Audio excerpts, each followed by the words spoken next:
स्वागत है। मैं हूं आपका चैती डीके जी। मेरे साथ है बिहार भाजपा के ओबीसी मोर्चा के प्रदेश अध्यक्ष हैं, जिनका नाम है दोस्तों बलराम मंडल जी हैं। बात करते हैं कि देख रहे हैं कि लोकसभा को लेकर के, पूर्णिया सीट को लेकर के पूरा क्या बोलते हैं उसको कि खींचातानी हो रही है। यानी कि इधर से पप्पू यादव जी हैं, इधर से आरजेडी को लेकर के, उसमें उस पर क्या कहना चाहेंगे आप?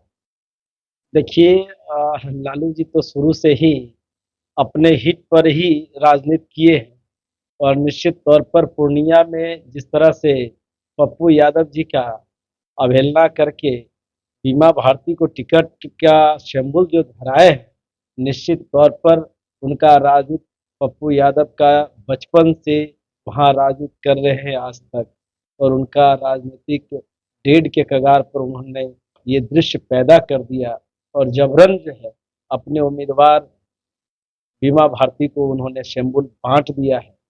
तो अभी तो महागठबंधन में ही खींचातानी हो रही है।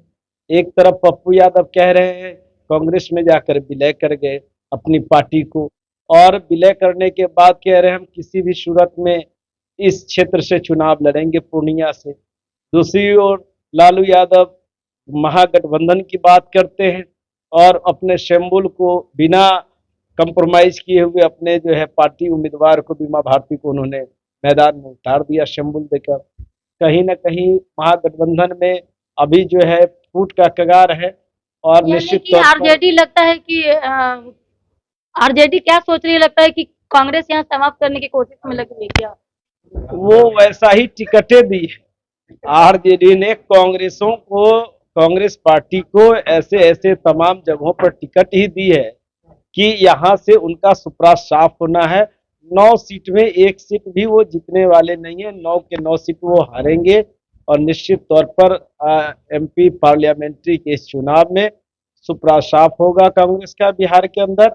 ये लालू यादव का शुरू से मंशा रहा है और ये करने भी जा रहे हैं। दोनों बेटियों को लोकसभा में उतार रहे हैं, इस पर क्या कहेंगे? भाई जग जाहिर है ना, लालू यादव जी की पार्टी परिवारवाद पार्टी है।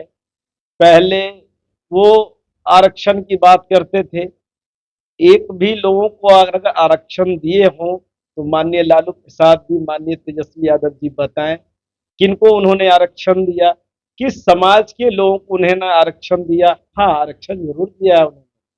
पहले अपनी पत्नी को आरक्षण देकर उन्होंने मुख्यमंत्री का पद जो है सुशोभित किया।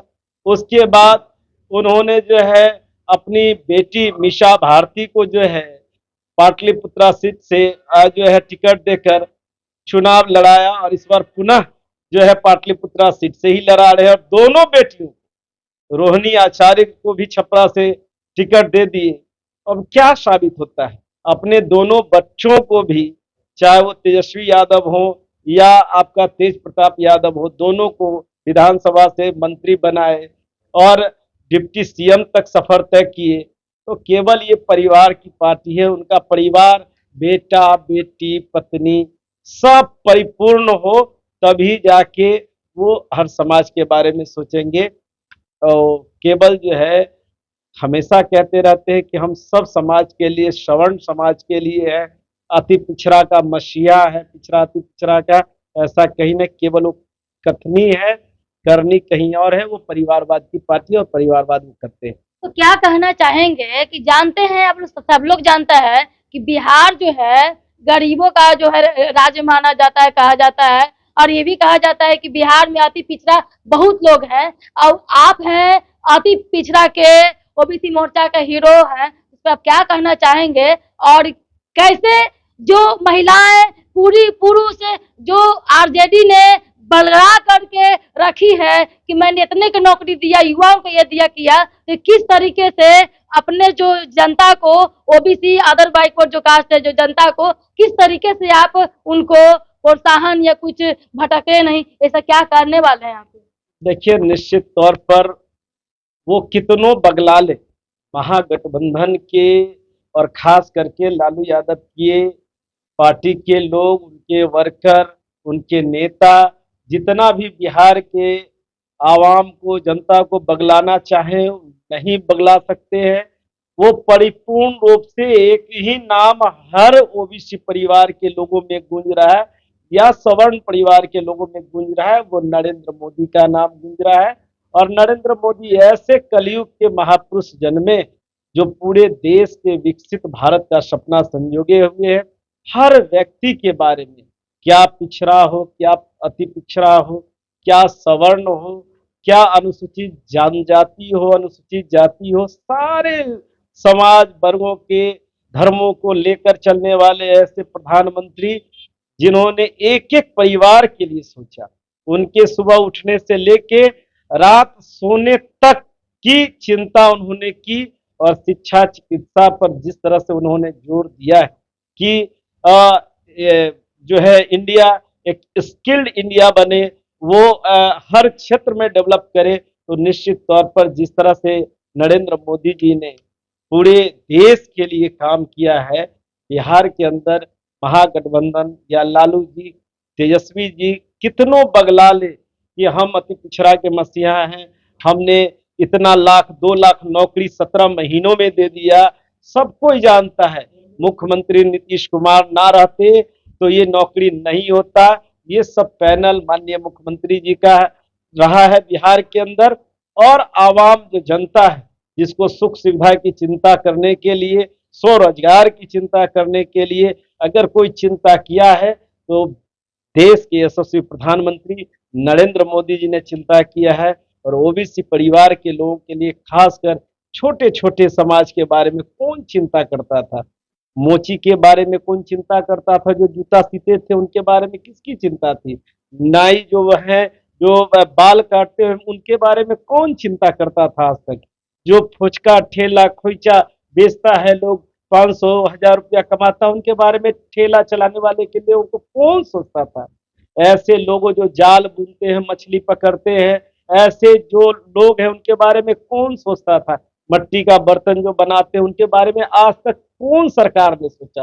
अगर इन सारे ऐसे 17 कामगार जो बिहार और देश के अंदर है, गरीब गुरबा जो ऑन रोड जो अपना रोजगार करके दिनचर्या अपने परिवार का पेट भरना, उनका शिक्षा दीक्षा बेचना और किसी तरह उनका गुजारा होता था परिवार का, आज नरेंद्र मोदी जी ने विश्वकर्मा योजना, पीएम विश्वकर्मा योजना लाकर स्वरोजगार दिया। और वैसे परिवार को जिस तरह से 2 लाख रुपया उनको दिया, 1 लाख रुपया पहले टर्म में और 1 लाख रुपया उसके बाद जो है सेकेंड टर्म में देकर उनको स्वयं डिपेंडेंट होकर एक बड़ा रोजगार के रूप में उनका बिजनेस डेवलप करे और वो खुशहाल जीवन बिताए, उनका बच्चे भी अच्छे से वस्त्र पहने, अच्छे से रहे, अच्छा शिक्षा दीक्षा उनका ग्रहण हो और अच्छे उन्नति हो, अच्छा भोजन खाएं, सारी व्यवस्था करने का काम माननीय नरेंद्र मोदी जी ने किया है। निश्चित तौर पर बिहार की जनता किसी के बहकावे में नहीं आने वाली है कि नौकरी दे दिए, अति पिछड़ा के मसीहा है लालू जी, आवाम जो है पिछड़ा अति पिछड़ा का जो है नेता है, ऐसा कहीं कुछ नहीं है। बिहार और देश के अंदर एक ही नेता है, पिछड़ा हो, अति पिछड़ा हो, सवर्ण हो, दलित हो, महादलित हो, एक ही नेता नरेंद्र मोदी, दूसरा कोई नहीं। उन्होंने जो काम किया है, इस बार 400 से अधिक सीट पार्लियामेंट्री में आना है और पुनः तीसरी बार माननीय नरेंद्र मोदी जी दिल्ली के लाल किला पे तिरंगा झंडा फहराएंगे और पूरे विश्व में वो संदेश देंगे कि देखो हमने जो वर्क किया है देश की उन्नति के लिए किया है और एक विकसित राष्ट्र के लिए किया है, और आने वाले समय में जो उनका सपना है कि 2047 में एक विकसित राष्ट्र घोषित हो। और निश्चित तौर पर हम सब लोग अस्वस्थ हैं और खास करके ओबीसी में जिस तरह से हम लोग काम कर रहे हैं, जिस तरह से लोगों के बीच जा रहे हैं, ओबीसी परिवार एकदम महिलाएं खुशहाल है, अपने गैस सिलेंडर को लेकर, अपने जो है आवास योजना को लेकर, अपना शौचालय को लेकर, जो उनकी इज्जत आबरू जो है लाज शर्म से जो है उनको ये झेलना पड़ता था, इज्जत आबरू उनको झपा है, उसको लेकर, और अपने जो है भोजन खाने का जो व्यवस्था उन्होंने राशन कार्ड के माध्यम से और मुफ्त अनाज वितरण के माध्यम से जो उन्होंने किया, और सबसे बड़ा जो महामारी के समय में उन्होंने टीकाकरण करने का काम जो किया, मुफ्त भोजन देने का जो काम किया, इस सारी चीजों को, महामारी जैसे बीमारियों को जो है समेट कर आज संपूर्णतः समाप्त करने का जो उन्होंने सतत प्रयास किया और एक अच्छा पहल पूरे विश्व में उन्होंने दिया देश के लिए, तो निश्चित तौर पर एक एक लोग, महिलाएं तो ज्यादा खुशहाल है क्योंकि सबसे ज्यादा महिलाओं के लिए काम हुआ है देश के अंदर। तो निश्चित तौर पर जिसकी 50% आबादी है पूरे देश में, आप समझिए 50% महिला आबादी है, तो ऐसे ही 50% वोट हमारा हो गया। और पुरुष जो जिसके लिए काम किए हैं स्वरोजगार के लिए, तो समझ जाइए कि 25% और तो 75% वोट माननीय नरेंद्र मोदी के पक्ष में होना है। और 400 पार वोट इस बार मत लाकर जो है लोकसभा में तो एकदम पूर्ण सरकार एनडीए की बनेगी और निश्चित तौर पर एक अच्छा, एक संघर्षशील और एक विश्व रिकॉर्ड भारतीय जनता पार्टी की सरकार बनने वाली है। बहुत बहुत धन्यवाद।